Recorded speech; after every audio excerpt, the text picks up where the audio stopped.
Halo teman-teman semua, ketemu lagi di JP Basket Channel. Untuk kali ini kita bakal nge-review sepatu basket dari Adidas, yaitu Adidas Pro Boost Low.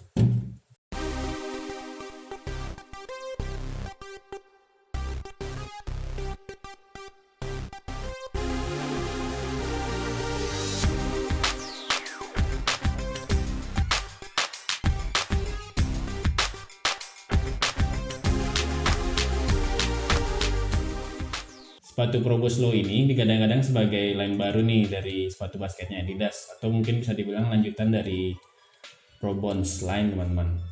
Waktu pertama kali kita lihat-lihat info sepatu ini, ada satu hal yang menarik nih, yang buat kita pengen banget nih buat nyoba sepatu ini. Apa itu? Itu ada di teknologi midsole yang digunakan di sepatu ini. Di mana sepatu ini tuh menggunakan dua teknologi midsole, yaitu full and light strike ditambah dengan drop-in boost di dalamnya teman-teman. Dua teknologi cushion yang sangat menarik ya. Mungkin di antara kalian banyak yang ngelihat siluet dari sepatu ini tuh mirip kayak siluet sepatu Adidas yang lainnya ya. Mungkin kayak Pro Bounce Low atau Pro Bounce Madness Low mungkin. Ya siluetnya emang Adidas banget ya. Ya, Adidas banget. Kalau dari segi desain, menurut kita sepatu ini tuh punya desain yang menarik banget. Pemilihan warna yang cenderung terang kayak gini ngebuat sepatu ini tuh bakal kelihatan mencolok gitu teman-teman. Dan pemilihan warnanya kan beragam tuh, ada yang warna kuning, oranye, terus pink kayak gini, ada birunya juga. Ini ngebuat sepatu ini tuh jadi kelihatan colorful banget gitu. Buat kalian yang suka warna putih tapi nggak yang putih polosan gitu, kita yakin kalian bakal suka banget nih sama colorway dari sepatu ini. Oh ya, untuk colorway yang sudah dirilis dari Adidas buat saat ini tuh setahu kita ada dua, yaitu colorway yang ini dan colorway satu lagi tuh ada yang warna hitam, ada aksen hijau-hijaunya gitu. Dan buat harga dari sepatu Adidas Pro Boost Low ini tuh dia ada di sekitar harga Rp1.600.000 teman-teman. Untuk sepatu dengan harga Rp1.600.000, kira-kira ada fitur apa aja yang ada di sepatu ini? Yang pertama kita mulai bahas dari paling bawah, itu dari bagian outsole.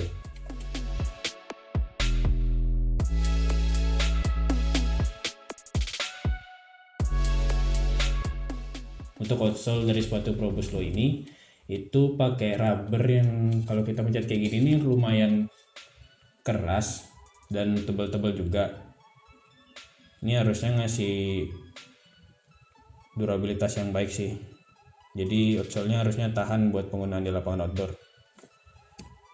Dan untuk pola traksi dari sepatu ini itu pada dasarnya itu pakai herringbone pattern semua teman-teman. Jadi yang di bagian yang lingkaran warna biru ini dan di bagian lingkaran yang terhubung yang warna pink ini itu pakai tradisional herringbone pattern. Dan untuk yang warna kuning ini menurut kita ini masih bisa kita bilang herringbone pattern juga, karena masih bentuk V kayak gini, cuman emang arahnya kayak ke berbagai arah gitu, jadi ya multidirectional herringbone pattern. Untuk pola traksi dari sepatu ini tuh agak berjauhan kayak gini, jaraknya lumayan, jadi kita yakin outsole-nya nggak gampang angkat debu sih. Terus pola traksi dari sepatu ini tuh agak diterusin nih di bagian samping agak ke atas ini. Nah ini harusnya nanti bakal ngasih grip tambahan buat di bagian samping ini. Dan rubber dari outsole-nya itu di bagian depan agak dinaikin nih.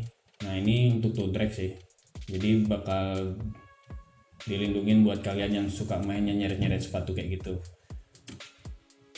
Nah buat detail kecil apa aja yang dari sepatu ini, itu ada tulisan boost inside nih di yang warna pink ini buat tunjukin kalau ada cushion boost di dalamnya.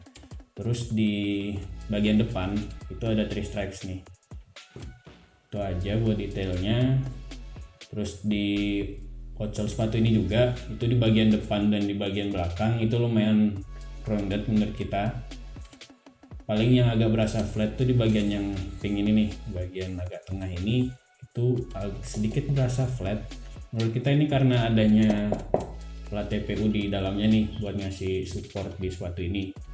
Tapi sejauh yang kita rasain, kita udah sempat coba sepatu ini di rumah, itu sepatu ini tetap bisa ngasih heel to toe transition yang cukup smooth kok. Dan sejauh ini kita udah coba traksi sepatu ini tuh di dalam rumah dan lumayan ngegrip sih traksinya, terus berdecit juga. Tapi ini nggak bisa jadi patokannya buat kita menilai traksi dari sepatu ini karena kita belum coba di lapangan buat main basket langsung. Nanti bakal kita coba dan kita bahas di video performance review ya teman-teman. Oke, untuk selanjutnya kita lanjut ke bagian midsole.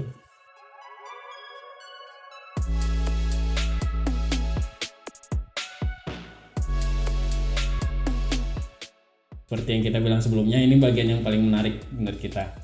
Jadi di midsole sepatu ini itu ada penggunaan full yang light strike yang warna putih ini.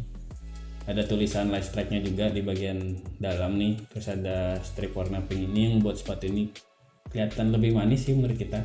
Selain light strike, sepatu ini juga terdapat drop-in bushnya. Mungkin banyak yang bertanya di mana bushnya. Nah, bushnya tuh bisa kita lihat di bagian dalamnya. Jadi kalau kita lepas insole-nya, oh ya sebelumnya untuk insole tuh modelnya kayak gini nih. Jadi ada gradasi warna dari biru ke pink ke oranye lalu ke kuning kayak gini. Terus ada kayak logo 3 Stripe Life gitu. Keren sih insole-nya, tapi insole-nya ini bukan yang tebal gitu ya, bahkan cenderung tipis gitu. Oke, kita balik ke yang tadi di mana bushnya. Nah, kalau insole udah dilepas, itu bushnya bisa kita lihat dari lingkaran yang kecil ini. Nah, saya lihat kan ini ada bushnya. Kalau kita coba pencet di bagian yang lingkaran ini lumayan empuk banget.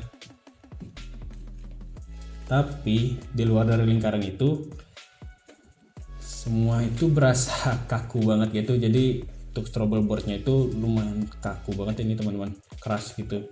Jadi mungkin bushnya nggak bakal berasa empuk banget di bawah kaki gitu karena ada stroble board yang kaku itu tadi. Jadi ibaratnya kayak ini kaki kita, ini stroble board, nah ini baru bushnya gitu. Jadi nggak bakal langsung berasa empuk banget gitu di bawah kaki. Sejauh yang kita rasain di bagian midsole tetap berasa empuk sih teman-teman, tapi emang nggak yang kayak kita bayangin kalau di bawah kaki ada bush bakal berasa empuk banget gitu, enggak. Karena di atasnya tetap, di atas bush itu tadi tetap ada stroble board yang lumayan kaku kayak gitu. Jadi nggak kayak, contohnya kayak apa ya, nggak kayak zoom stroble di Nike gitu yang langsung berasa empuk di bawah kaki kita gitu, enggak. Tapi ini baru first impression ya teman-teman. Mungkin kalau udah sering kita pakai, cushionnya bakal lebih break-in lagi, bakal lebih empuk, kita nggak tahu. Itu bakal kita coba di lapangan. Oke, segitu dulu untuk bagian midsole.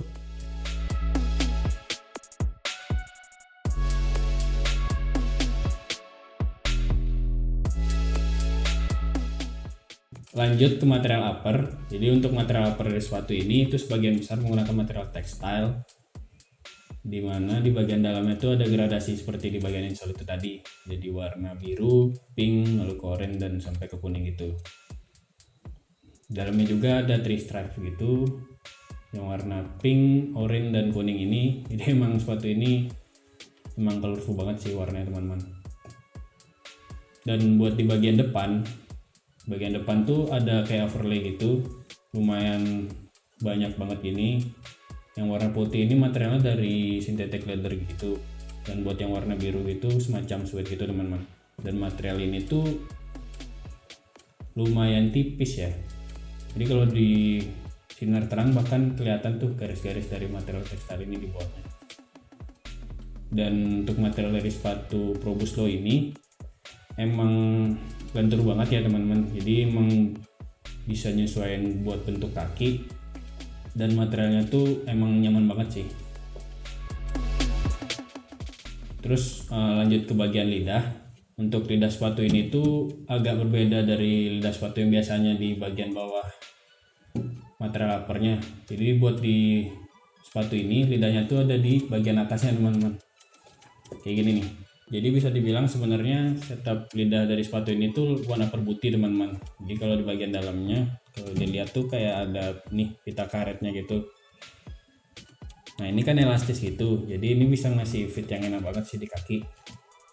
Tapi kalau tanpa adanya lidah, jadi pita karet ini aja, itu bakal berasa sakit tuh kalau talinya diikat dengan kencang. Nah makanya dikasih tuh lidah dari sepatu ini. Menurut kita setup lidah yang kayak gini tuh setup lidah sepatu yang baik banget sih. Jadi kaki tetap dapat fit yang enak dan gak bakal berasa sakit karena ada lidah yang lumayan empuk ini. Dan untuk material dari lidahnya itu menggunakan material mesh. Untuk paddingnya itu bukan tipe padding yang tebal atau bukan yang tipis juga, jadi paddingnya cukup aja. Di bagian depan ini ada synthetic leathernya, ada kayak plastik piece-nya gitu juga. Dan di bagian atas nih yang putih ini full tabnya itu dari bahan suede lagi, dan ada kayak bubble berisi logo Adidas gitu di depan. Itu untuk bagian lidahnya. Oh ya, untuk di bagian samping dari sepatu Probus Low ini ada kayak tag bertuliskan Adidas gitu. Ini kayaknya variasi doang sih, nggak ada fungsinya sih ini. Terus untuk di bagian tali sepatunya, untuk lacing sistemnya itu Adidas namanya cord lacing system. Itu jadi tali sepatunya kayak diikat di kabel gitu, kayak ada flywire gitu. Nah biasanya kekurangan dari lacing system model kayak gini tuh bagian kabelnya ini, tali yang agak lebar ini durabilitasnya nggak lama teman-teman, jadi semakin sering diikat semakin ketarik gitu, ini talinya berpotensi buat putus. Tapi untungnya talinya lumayan tebal sih di sepatu ini. Dan buat tali sepatunya sendiri itu nggak yang polosan gitu, jadi ada motif warna oranye gitu, putih oranye gitu. Jadi sekali lagi sepatu ini emang colorful banget ya teman-teman. Terus untuk di bagian belakang, untuk padded di bagian ankle ini paddingnya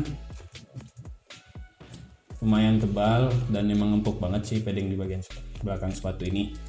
Untuk di heel counternya, menurut kita sepatu ini punya heel counter yang udah oke banget sih, jadi emang kokoh banget gitu teman-teman, nggak ada yang masalah dengan heel counternya. Dan di bagian belakang ini juga ada full tab dari synthetic leather gitu.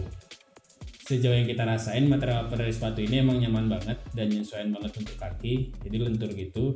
Kalau kita bandingin dengan sepatu yang pernah kita review, Nike KD Tray 5 Kate itu kan material uppernya juga lentur gitu teman-teman. Nah tapi kalau di sepatu itu material upper yang lentur itu gampang banget buat melar. Sedangkan di sepatu ini yang kita rasain sejauh ini, menurut kita ini nggak gampang melar ya teman-teman. Jadi ini kemungkinan bakal bertahan lama dan bisa ngasih support yang baik juga buat di bagian samping.